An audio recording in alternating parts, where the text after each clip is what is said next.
Subscribe YouTube channel official iNews dan nyalakan loncengnya.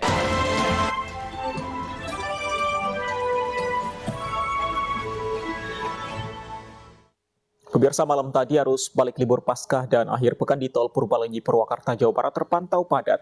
Kepadatan didominasi kendaraan pribadi.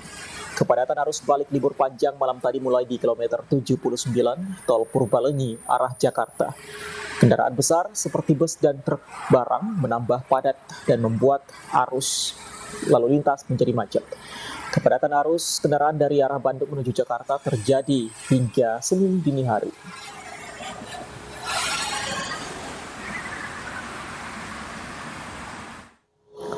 Arus lalu lintas di kawasan Puncak Bogor, Jawa Barat malam tadi juga ramai. 24.000 kendaraan melintasi kawasan Puncak Bogor pada libur Paskah tahun ini.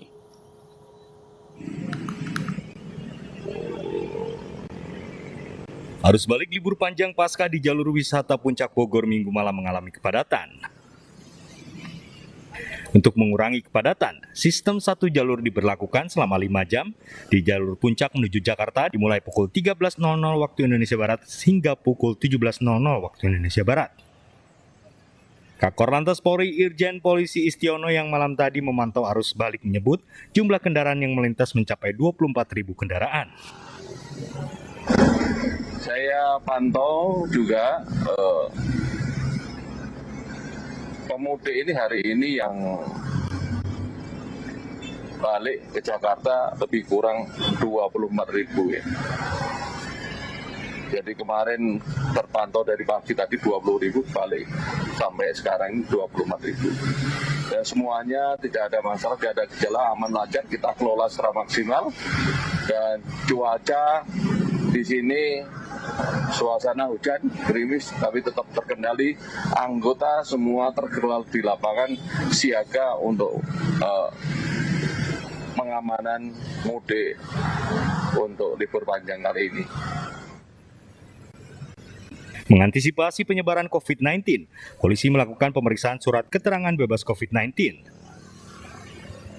Beberapa pengendara yang menuju puncak, namun tidak membawa dokumen, diminta berputar arah ke Jakarta. Dari Bogor, Jawa Barat, Luis Ayu, Didit Octavian, iNews melaporkan. Kepadatan arus balik libur panjang juga terjadi di Pelabuhan Bakahuni, Lampung. Kemacetan diperparah rusaknya pintu tol gate kendaraan yang masih dalam perbaikan sehingga membuat kendaraan menumpuk. Kemacetan arus balik libur panjang Hari Raya Paskah malam tadi terjadi di Pelabuhan Bakahuni, Lampung. Kepadatan kendaraan terlihat dari pintu tol gate pelabuhan hingga jalan tol Trans Sumatera sampai ke parkiran dermaga pelabuhan yang didominasi kendaraan pribadi dari luar Lampung menuju Pulau Jawa. Kemacetan diperparah rusaknya pintu tol gate kendaraan yang masih dalam perbaikan. Dan untuk hari Minggu malam ini dapat diperkirakan ini adalah hari puncak. Cuman ada beberapa kendala yang memang terdapat di pelabuhan. Yang pertama mungkin adanya perbaikan tol gate yang ada di Pelabuhan Bakahuni. Yang berikutnya memang saya sudah melaksanakan koordinasi dengan ASDP untuk terkait jadwal kapal yang eksekutif tidak beroperasional secara normal. Jadi mungkin dikarenakan hambatan tersebut terjadinya penumpukan kendaraan yang ada di pintu tol ataupun di area sebelum tol gate Pelabuhan Bakahuni.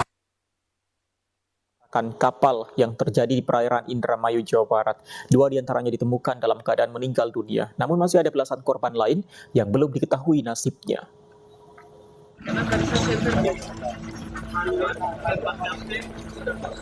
Tim penyelam dari Badan SAR Nasional berhasil menemukan salah satu korban tabrakan kapal di perairan Indramayu, Jawa Barat. Korban ditemukan tak bernyawa terjebak di dalam kapal yang terbalik. Usai dievakuasi, jasad korban langsung dibawa ke kapal KN SAR 103. Sebelumnya, tim SAR gabungan juga telah menemukan satu jasad lainnya yang tersangkut di jaring. Dari kapal KN SAR 103, 2 jasad korban dan 15 korban yang selamat dipindahkan ke kapal Basarnas yang lebih kecil untuk selanjutnya dibawa ke posko pencarian di Desa Eretan Wetan, Indramayu, Jawa Barat. Seluruh korban akibat insiden tabrakan kapal Baroka Jaya dengan kapal Habco Pionir tiba sekitar pukul 7 malam tadi. Kedatangan para korban disambut isak tangis keluarga dan warga. Untuk penanganan lebih lanjut, 2 jenazah yang seluruh korban selamat dibawa ke Rumah Sakit Bayangkara Losarang. Sementara itu, Kepala Kantor SAR Bandung, Deden Irwansyah, mengatakan proses pencarian korban lainnya akan terus dilanjutkan oleh tim SAR gabungan. Tadi ya kita berhasil mengevakuasi kemudian menurunkan 15 POB dari Baroka Jaya yang mengalami insiden di perairan Indramayu ya, kejadiannya kemarin. Kemudian ditambah 2 orang atau 2 korban. Jadi semuanya 17 yang kita bisa evakuasi untuk hari ini. Proses pencarian tetap berlanjut ya. Sekarang malam ini Wisnu setelah intercept menurunkan korban akan melanjutkan pencarian di sekitar lokasi. Diketahui kapal MV Baroka Jaya diawaki sebanyak 32 ABK. Tim SAR kini fokus mencari belasan korban lain yang belum ditemukan di sekitar lokasi kejadian, dibantu KRI Cucut dan kapal nelayan setempat. Dari Indramayu, Jawa Barat, Toh Iskandar, iNews melaporkan. Pemirsa, Badan Keamanan Laut menggagalkan tindak pencurian ikan yang dilakukan kapal asing berbendera Vietnam di perairan Natuna. Bakamla menangkap 6 ABK kapal asing dan ikan seberat 25 kg.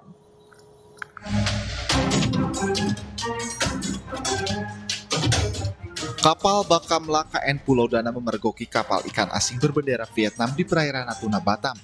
Kapal hendak melancarkan aksinya untuk mencuri ikan di wilayah yurisdiksi Indonesia.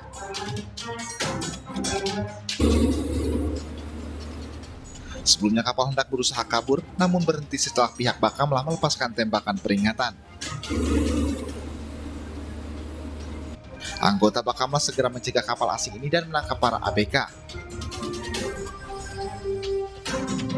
Sebanyak 6 ABK ditangkap dan dibawa menuju Pangkalan Batam untuk diperiksa lebih lanjut. Yang ditangkap oleh KN Pulau Dana sedang akan melaksanakan pengambilan ikan di wilayah perairan Indonesia. Kapal ikan tersebut dengan nama BD 31185TS masuk di perairan landas kontinen Indonesia sejauh 8 nautical mile. Selain menangkap 6 ABK dan kapal berbendera Vietnam, Bakamla juga mengamankan tangkapan ikan seberat 25 kg serta bongkahan es batu.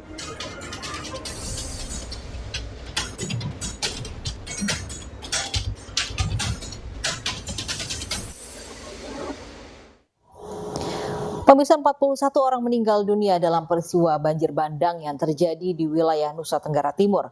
Jumlah korban diperkirakan akan terus bertambah karena puluhan orang yang hilang belum juga ditemukan.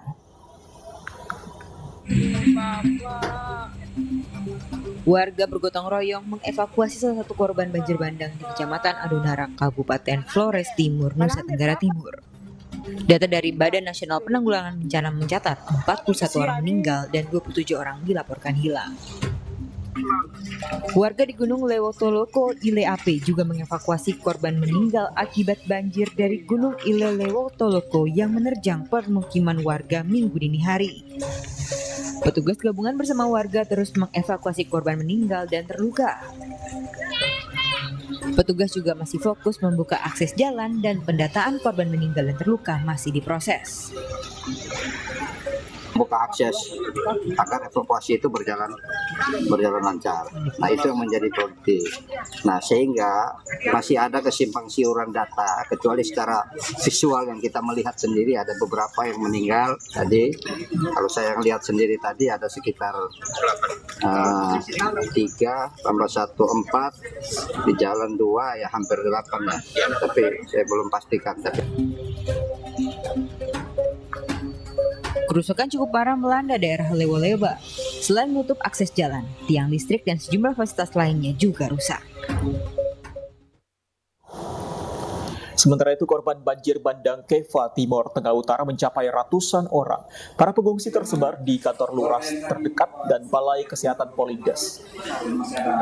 Mayoritas korban banjir bandang di Kelurahan Benpasi dan Kelurahan Maubel adalah anak-anak dan ibu-ibu. Pemeriksaan kesehatan untuk para pengungsi tengah berjalan. Jumlah warga yang mengungsi mencapai 269 orang. Namun beberapa warga belum terdata karena memilih untuk mengungsi ke sanak saudara. Hujan yang masih terjadi membuat para pengungsi kesulitan tidur.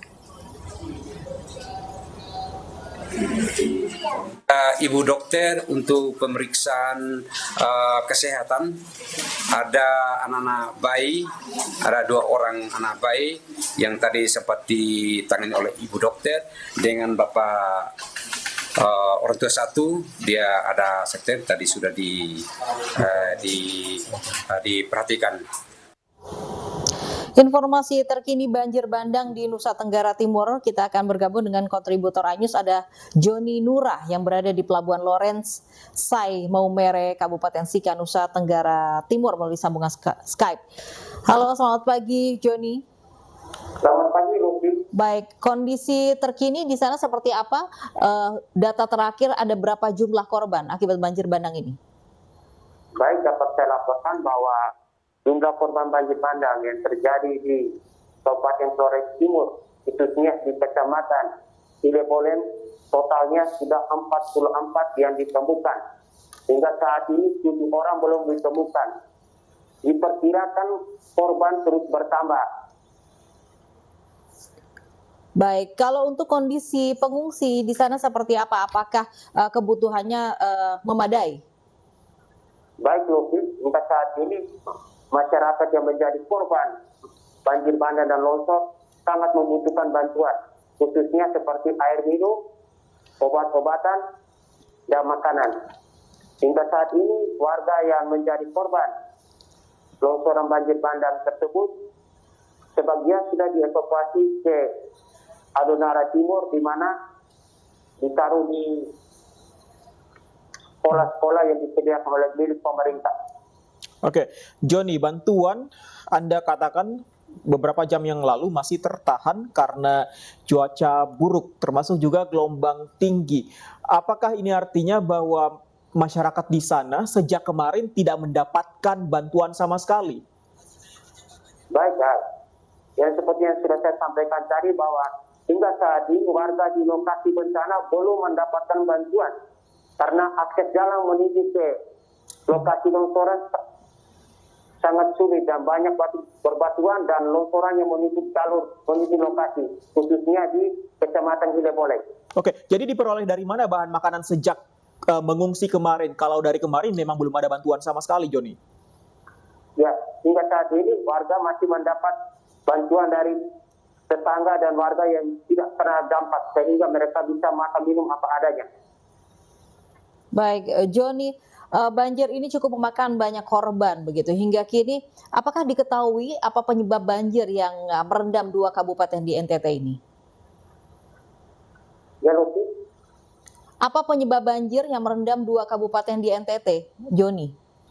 Baik, akibat banjir bandang ini akibat hujan yang cukup deras, hujan yang cukup tinggi sehingga terjadilah banjir bandang. Dan banjir bandang ini terjadi secara tiba-tiba, di mana terjadi pada hari Minggu pagi, tepatnya pukul 02 pagi, sehingga menyebabkan banyak korban jiwa karena warga sedang tidur. Banjir bandang seperti ini baru pertama kali terjadi kah? Baik, banjir bandang yang terjadi di Flores Timur, khususnya di Kecamatan Ilebolen, baru pertama kali terjadi dan memakan banyak korban jiwa. Baik ya, apakah Anda sempat juga melihat kondisi para pengungsi dan juga warga sekitar di sana? Apakah memang cukup trauma merasakan banjir yang memang mendadak secara tiba-tiba ini? Baik, Loki, saya sampaikan bahwa warga yang terdampak dari banjir bandang dan longsoran ini sangat trauma dan mereka sangat membutuhkan bantuan dari pemerintah maupun warga yang ada di sekitar bencana tersebut. Oke, Joni, selain rumah-rumah warga yang mengalami kerusakan parah di sana, bisa Anda jelaskan fasilitas apa lagi yang rusak? Kalau kita lihat, kita dapat informasinya, ada jembatan juga yang rusak, apalagi fasilitas umum yang rusak di sana, Joni? Baik, fasilitas yang rusak semacam Koramil Adonara Timur juga terdampak hancur karena banjir. Selain Koramil? Selain Koramil, ada juga gereja dan kapela yang terdampak. Apakah rumah sakit juga terdampak banjir, Joni? Hingga saat ini menurut pantauan kami, rumah puskesmas yang berada di Adonara Timur tidak terkena dampak. Hanya banjir memasuki puskesmas tersebut. Oke, adakah informasi yang Anda dapatkan apa upaya dari pemerintah setempat untuk menembus wilayah yang masih terisolir saat ini akibat tidak bisa dijangkau karena gelombang tinggi seperti Anda katakan tadi, Joni?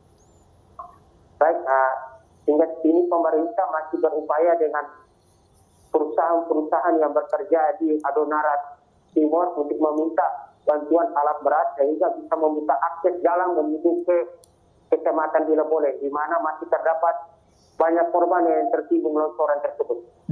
Itu untuk menembus akses karena masih tertimbun longsor.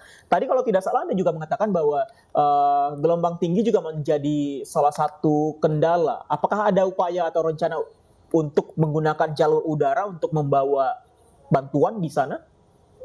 Baik, dapat saya laporkan bahwa sampai saat ini situasi di Flores Timur sendiri masih terjadi hujan dan angin.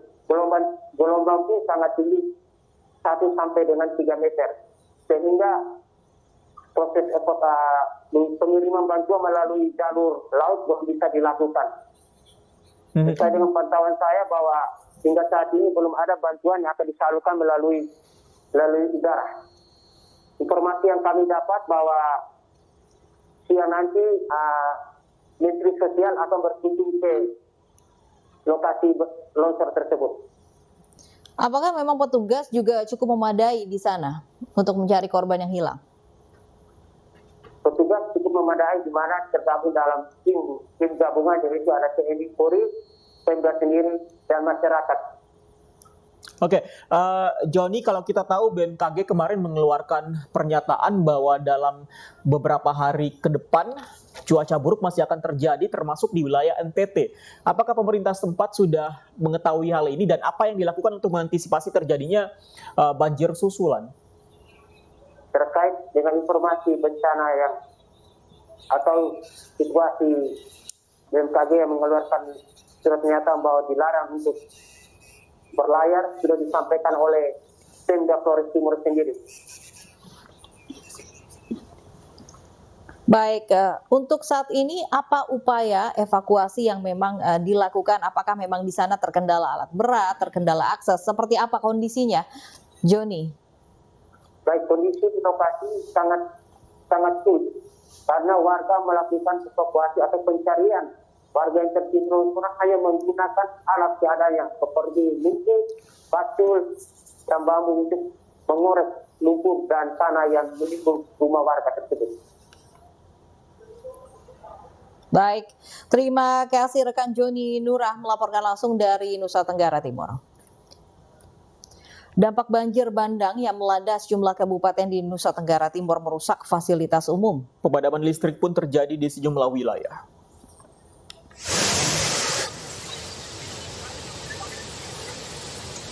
Tingginya intensitas hujan membuat bendungan Lambanapu, Sumba Timur, Nusa Tenggara Timur meluap.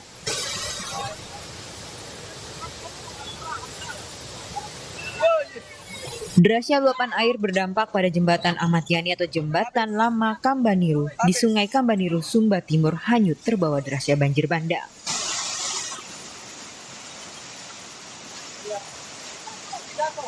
Selain itu, jembatan Benenain di Kabupaten Malaka juga terputus akibat dihantam banjir bandang. Jalur yang menghubungkan Besikama dan Malaka pun terputus.